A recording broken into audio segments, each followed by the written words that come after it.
simply by dealing with the perceived grievances over Western foreign policy. Nor can it be dealt with by addressing poverty, dictatorship, or instability in the region, as important as these things are. The root cause of this threat to our security is quite clear. It is a poisonous ideology of Islamist extremism that is condemned by all faiths and by all faith leaders. It believes in using the most brutal forms of terrorism to force people to accept a warped worldview and to live in an almost medieval state.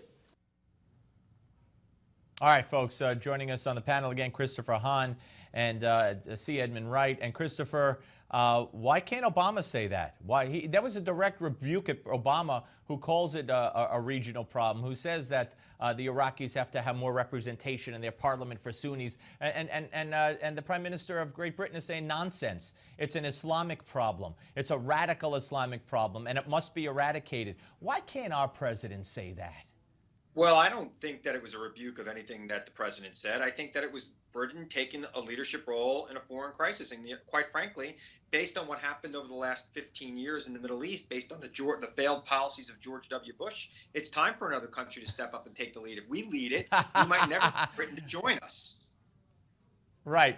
Edmund? Yeah.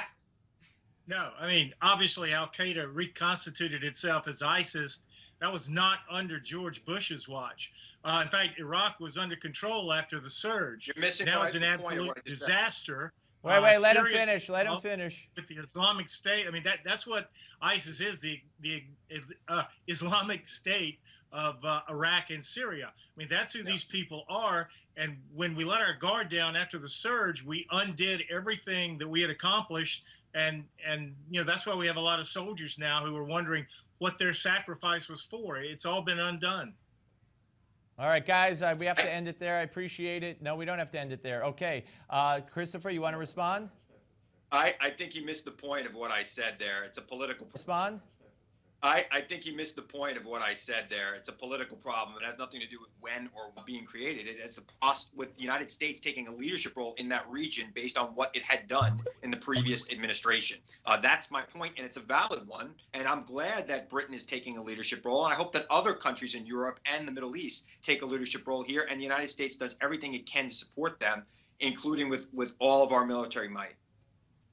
He took a leadership role in protecting his own country, banning flights from landing in certain instances, revoking passports. Our president has done no such thing for the leadership of his own country. Why?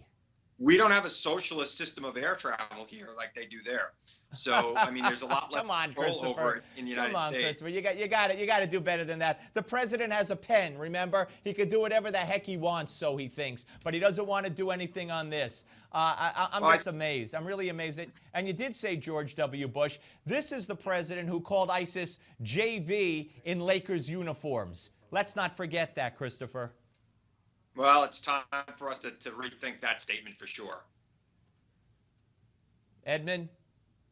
Well, yeah, that was not a great statement. But again, this is going back to try to blame George W. Bush for everything. You know, it's going to be interesting when Barack Obama finally becomes president, if he's able to solve all these problems that Republicans have solved, you know, I mean, caused for 40 years. You know, when is he going to take ownership of anything? Well, if you can't blame... When is he going to take ownership of anything? Well, if you can't blame George Bush for a broken Middle East... Well, Middle East is a all right, guys. Colin Powell, he broke it, we bought it, and we're going to be paying for it for the next 50 years. You act like right, 9/11 didn't happen. George Bush has been president act for like 100 9/11 years. didn't happen on his watch. That's right. I know a president who said he could have killed Osama bin Laden and didn't do it. Guys, got to go. Got to go. We appreciate it, folks, and we're coming back with more of the Steve Malzberg Show on Newsmax Television. Don't go away.